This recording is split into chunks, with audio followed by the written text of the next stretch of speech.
Greeting YouTube viewers. Today we're going to finish up the meter bridge on this beautiful machine. It's been a long process, but this is it. The last couple of boards are going to be done today, and this will be the end of the meter bridge. We can close the cover up on it. Move on to the rest of the machine. So stand by and let's take a look at this. So what we have here is the meter bridge power supply board. You can see that there's some MOSFETs and stuff that are heat sunk to the aluminum panel up here, and then this sits into the meter bridge. Now this sits vertically in the meter bridge, so it actually came pretty clean. There really wasn't any residue or nothing like that. It just all ran right through the board and nothing stayed on the thing itself. But this is going to give us a good chance to look at the hardware that's used throughout the unit, not only on the meter bridge. So here's the first thing we're going to look at. This is the screw. This is a socket head screw, which is used pretty fairly everywhere on this board, or excuse me, on this machine. Just a regular socket head cap screw, which would go in this hole here. Now, another thing that we're going to look at, the next thing in line is, let's put the screw down here, is washers. This is a flat washer. Strictly nothing but steel and totally flat.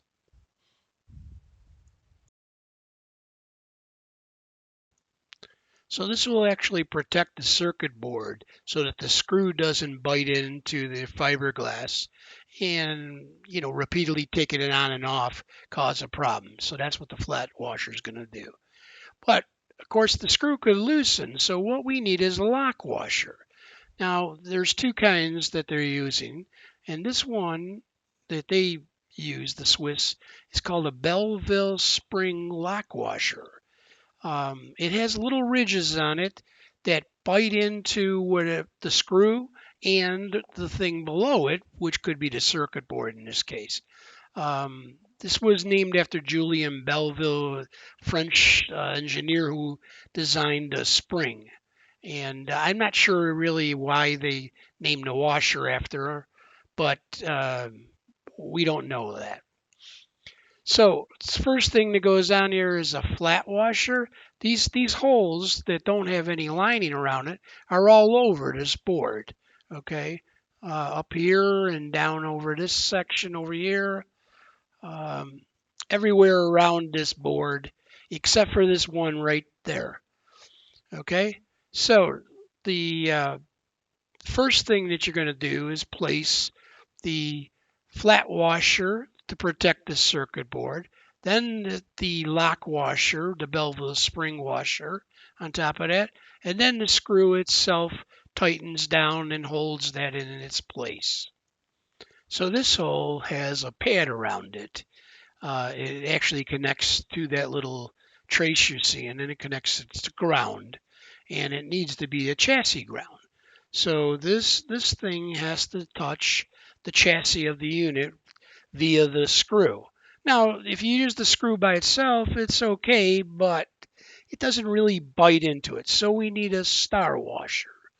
Star washer will bite down into the pad and bite into the screw, causing it to make a solid ground connection between the circuit board ground and the chassis of the unit, hence called a chassis ground. So that's an important screw, an important star washer that's used right there.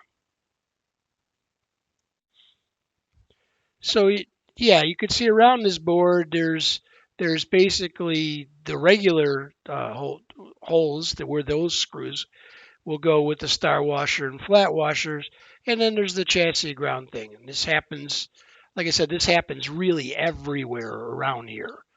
But this is just the way these guys. Now here's one more here. This one here's a button head screw, okay, and he has the same sort of Belleville washer because we don't care here. We want this thing to bite into the aluminum and bite into the screw. It's not going to make any problem, and it's going to be good that it holds it nice and tight. Uh, Whereas below there, the Belleville washer would have bit into the fiberglass circuit board and kind of chewed it up. Eventually, if you take it on and off enough times, it's going to chew it up pretty badly. So, okay, this is the last board down here. This is the LCD display board. And I thought this was a connector that can unplug, but this is actually a ribbon header that's soldered directly to the circuit board. Also, the board is fastened with four screws that look, or four nuts that I thought were just loosen them up and standoffs, but the two boards are put together with a soldered header. So I have to remove this with two screws, and I don't have the proper wrench. So I'm going to use an adjustable spanner. That's right. Do you know what an adjustable spanner is? Okay, if you do, just leave it in the comments. So I've off camera, I've removed those screws with the adjustable spanner. And now take the star washers off, and I could remove this board out from where it's sitting like this. And this will give me access to the other side of the board, which will find four screws and allow me to take apart the well the lens part from the actual display board, because there's a lot of dirt in here and we really want to clean this whole thing out. So we're going to take those four screws, not the standoffs. I'm going to take the four screws from the other side. Okay, you see that's the header right there that's soldered. It's not plugged in. Okay. And in order to clean in there, because there's surface mount down in here that that does the display, so I need to get in there and actually clean this. There, and I've removed the display, and now I'm going to put it back together because I've cleaned everything off. I've cleaned the boards, and in the typical Swiss fashion, that's not a plastic piece. That's actually a glass lens that they put over. It almost looks like something from a laboratory. So yeah, their glass goes on there. Oops, I forgot to clean the front of the LCD display. So I'm just going to wipe it down right now. All right, and then we could actually put this back in there and assemble it. Also notice there's going to be a little trim pot right there in the corner. So that trim pot has to show through that little hole right there so that you can access it with a screwdriver in the front. All right, so see, I place it like that, and then we'll get the screws and actually start screwing this thing together. These are countersunk screws, which another one we didn't cover in the first section there, but they're just M3 countersunk screws. So they hold down, because this is going to go, you don't see these screws when this is all together. So I've just kind of like put a couple screws in here. Well, I'll put all four screws in here. And then once everything's all nice and aligned, we'll tighten that very tightly down so we can then put this thing back in with the other two screws and nuts that go on there. All right, so this is just putting this last, well, second to last, and now the last screw right there. Let me just get that in. And then if everything is aligned correctly, I then will actually tighten them screws nice and tight to hold this all down in its actual position. Just like that. All right. Give a little snug down there on every bit. Make sure they're all tight. And then we'll take this. See, it's nice and straight. Everything's lined up perfectly. It's really back together. I can see the trim pot. So it's in the right orientation and everything. So now we drop it back down in here, okay? And then what we're gonna do is we're gonna shut the camera off again because no one told me what an adjustable spanner is. So I'm gonna put lock washers and nuts on it and shut the camera off and tighten it with the adjustable spanner. But there, it's down. There goes a star washer, the external tooth star washer, because they really want it to bite very good. And then the nut goes on there. And then we'll see the same thing happening at the top section of it, or what would be the left of it. Because if we look at this from the front, and we put the nut on there, and tighten that down.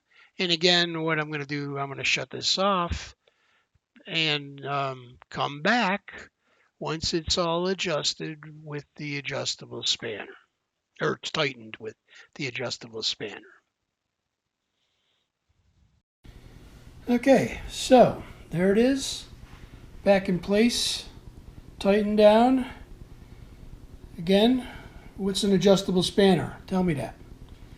So we can actually remove this and close up the entire meter bridge now because we're done with it.